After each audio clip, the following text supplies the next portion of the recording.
Good morning, my brothers and sisters. Welcome to episode 9 in Be With Me in the book of Hebrews. Today's title is Your Pain Point is His Help Point.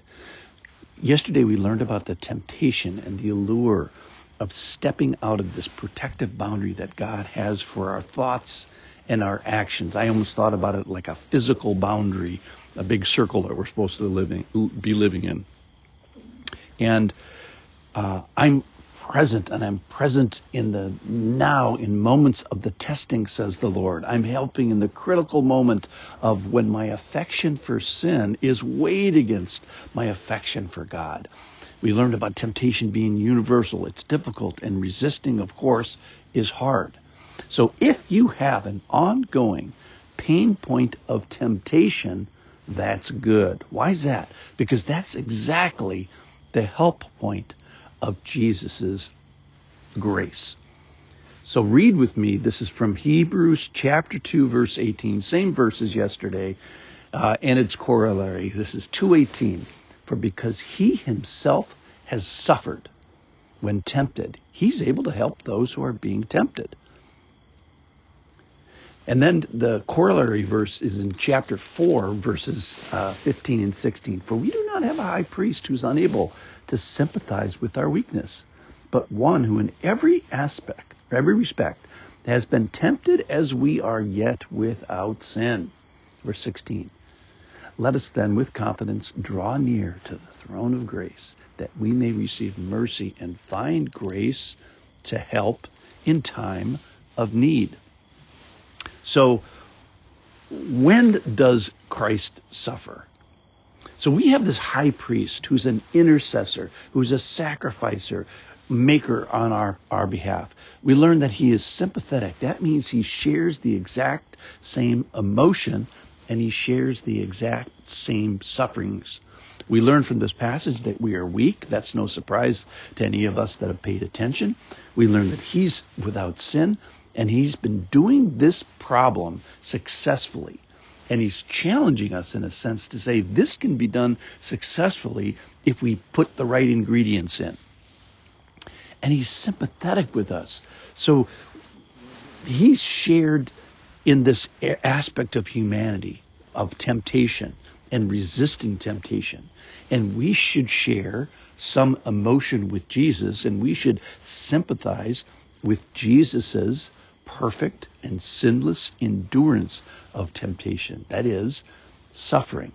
So our job is to draw near to the throne of grace when we suffer temptation and find grace to help when? In our time of need. So think with me about this for a second. Just kind of back up to 40,000 feet.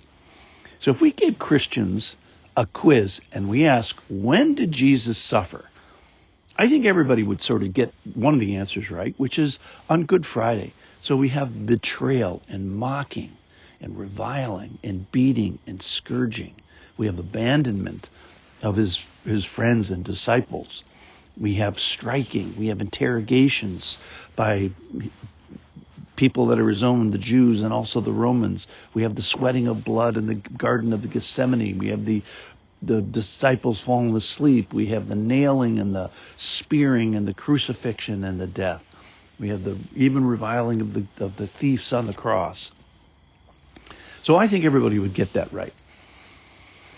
And that, in a sense, the crucifixion in resurrection, that's a perfect sacrifice which is necessary for the fixing and payment for sin, number one, and number two, on stomping on the power of death.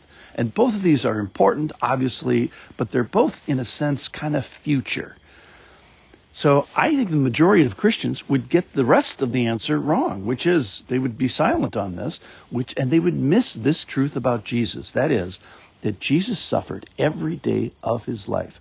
Yes, on Good Friday, but also on Good Monday and Good Tuesday and every other day. And how did he suffer? At every temptation that he resisted. And so Jesus suffered hourly and maybe even sometimes minute by minute as he endured the pain of standing his ground against temptation. Remember, the pain goes away when the temptation is yielded to. And Jesus never yielded. He was perfect. He was sinless. And so It was painful. It's described as suffering. So Jesus never succumbed to it. So he wasn't a basket full of yielding. He was an army of continued resistance to temptation, and it's described as painful. So he stayed in the pain, so to speak. So why did he do all this? He did all this to help those who are being tempted. Well, who's that? That's us. And when did he do this? When is this for? It's for when you are tempted. It is right at the pain point of temptation is his moment of his help point of Jesus. So he gives grace right in the moment that we need it. And how much? Well, he says we're supposed to draw near to this throne of grace, which, I think that's a lot. This throne of grace. So the pain point of our temptation is the moment of the help point of Jesus as we run to this throne of grace. So how do we do this?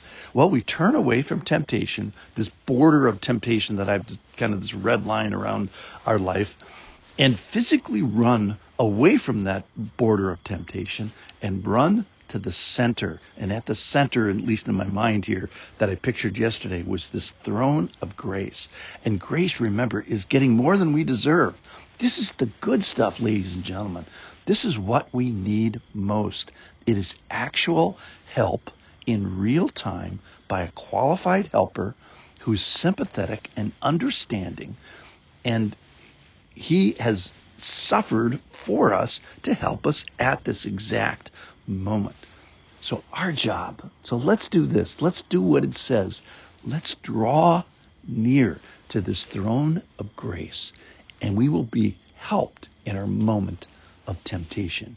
Remember that our pain point of temptation is the help point of Jesus, and specifically of his grace. Thanks for listening.